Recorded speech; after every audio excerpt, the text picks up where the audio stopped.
Aujourd'hui, on va faire deux exercices sur le calcul de limite. Alors, on commence par la première limite. Limite quand x tend vers 0, exponentielle moins, ou bien e moins exponentielle cos x, le tout sur x carré. Alors, voici la limite à calculer. Alors, avant de commencer, on remplace d'abord égal e moins e cos 0. Je remplace x par 0, ça fait 1 sur 0, 0.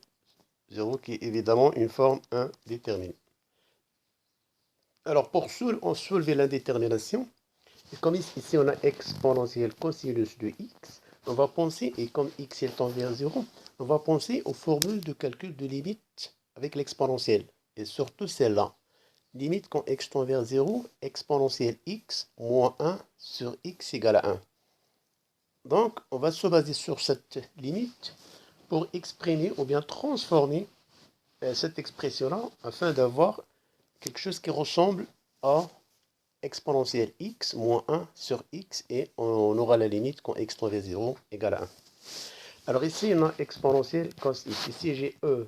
Bon, je dois chercher ce 1.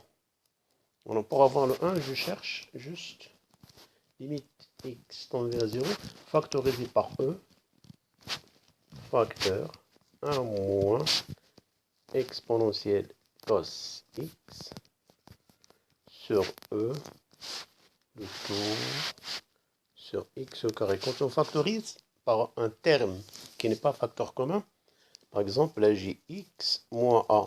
Je cherche à factoriser par x. Donc j'écris comme ça x facteur de 1 moins a sur x. Comme ça, quand je développe, j'aurai la même expression x fois 1. X moins x fois a sur x, ça fait a x sur x. Je simplifie les x et j'aurai l'expression x moins 1. C'est pour ça que j'ai ici, j'ai pas un facteur commun, donc j'ai préféré diviser par e, même si on a un facteur commun, mais il vaut mieux utiliser cette méthode plus simple. Alors j'avance. Limite x tend vers 0, e, facteur de 1 moins. Bon, j'applique les règles des puissances. A, n, sur am, an, moins m, sachant ici, on a exponentielle 1. Exponentielle cos x moins 1, le tout sur x au carré. Donc voilà, remarquez bien que je m'approche de cette expression-là. J'ai 1 moins exponentielle, bon je peux l'inverser si c'est exponentielle, moins 1. Alors, bon, j'inverse. Limite x tend vers 0, je factorise par moins 1, et j'inverse ce qui est dans la parenthèse. Exponentielle cos x moins 1, le tout. J'arrange ici, j'écris un peu petit. Voilà. Alors, qu'est-ce qu'il me faut là? Il me faut le x au dénominateur. Alors là, remarquez bien, j'ai ex et x. Alors là, j'ai exponentielle cos x moins 1. Ça veut dire cette quantité-là, je dois l'avoir au dénominateur. Limite x tend vers 0, moins e, facteur exponentielle cos x moins 1, le tout, cos x moins 1, fois cos x moins 1. J'ai multiplié par cos x moins 1, j'ai divisé par cos x moins 1. Donc voilà cette expression-là, je l'ai maintenant entièrement.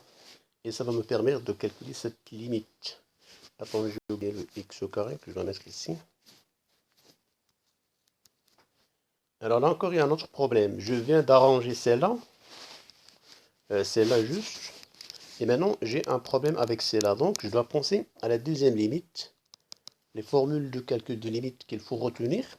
Limite quand x tend vers 0 de 1 moins cos x sur x au carré égale à 1 demi. Donc ici, j'ai quelque chose qui est un peu proche à cette limite. Donc cos x moins 1. Ici, j'ai 1 moins cos x, sachant que j'ai un moins ici. Avec ce moins-là, ça va me permettre d'inverser. Alors je vais l'utiliser ce moins-là. Faites attention. Ce moins, je vais l'introduire ici. Alors, limite x tend vers 0, exponentielle e, bien e juste, cos x moins 1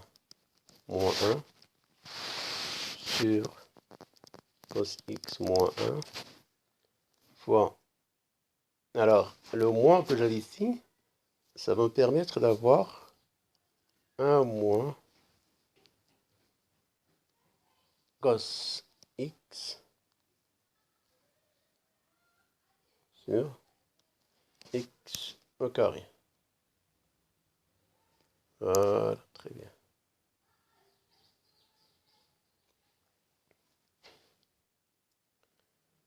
Alors, maintenant, je vais calculer les parties. Alors, je calcule d'abord limite de cette quantité-là. X tend vers 0 exponentielle cos x moins 1 moins 1. Alors, j'effectue un changement de variable. On pose t égale cos x moins 1. Alors, quand x tend vers 0, cos x moins 1 tend vers 0, et donc t tend vers 0. Limite, quand t tend vers 0, exponentielle t moins 1 sur t, évidemment d'après ce qu'on vient d'écrire tout à l'heure, c'est égal à 1. Donc cette quantité, ça tend vers 1. Pour la deuxième, limite, x tend vers 0, 1 moins cos x sur x au carré, évidemment c'est égal à 1 demi. Donc, limite, x tend vers 0, exponentielle, e exponentielle cos x moins 1 sur cos x moins 1 fois 1 moins cos x. Alors,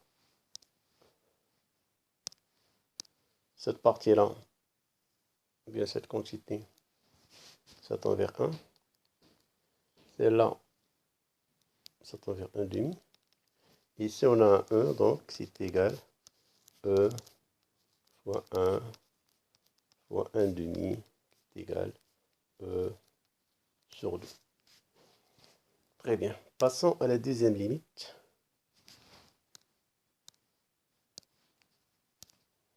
Alors, la deuxième limite, x moins 1, xn moins 1.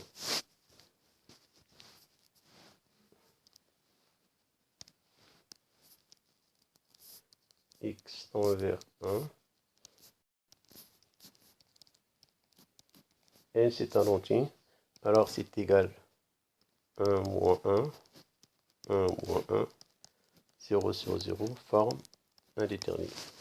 Alors, comment on va enlever la détermination? Remarquez bien que, petit rappel, xn moins 1 égale x moins 1, facteur de xn moins 1, plus xn moins 2, plus xn moins 3, plus, jusqu'à x au carré, plus x, plus 1. Donc, on peut factoriser, bon, juste pour n égale à 2, remarquez, pour n égale à 2, x au carré moins 1 égale à x moins 1, facteur de x plus 1. Donc, c'est comme ça qu'on factorise cette expression, qu'il faut retenir cette expression, il faut la retenir xn moins 1, ça se factorise toujours sous cette forme x moins 1, facteur xn moins 1, plus xn moins 2, plus xn moins 3, jusqu'à 1.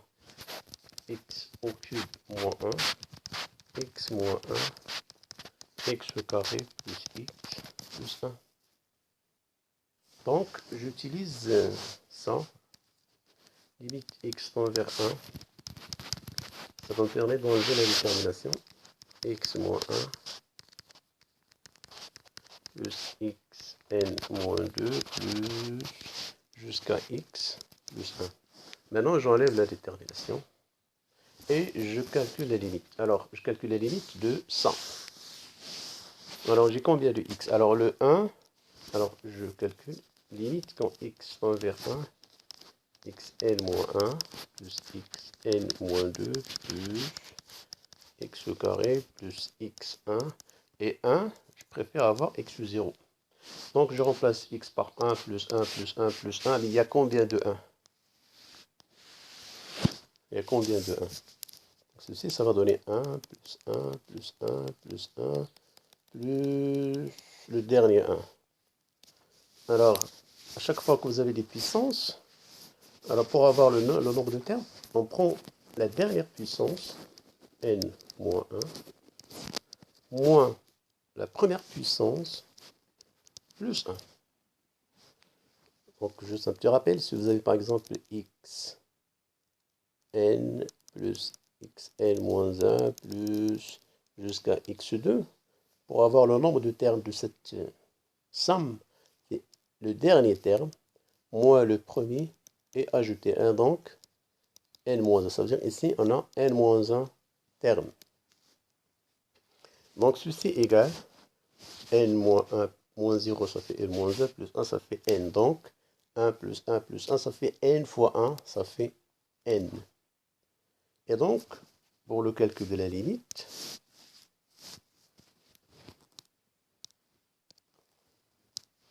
alors, limite x tend vers 1,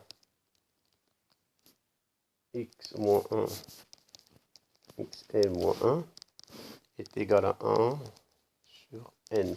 Puisque lui, on a dit que lui, ça tend vers n. Ici, au dénominateur, ça tendra vers n. Lui, là c'est 1. Cette expression-là, ou bien toute cette somme, ça tend vers n. Donc, finalement, la limite, c'est 1 sur n. Voilà pour ces deux petits exercices. J'espère que vous avez bien compris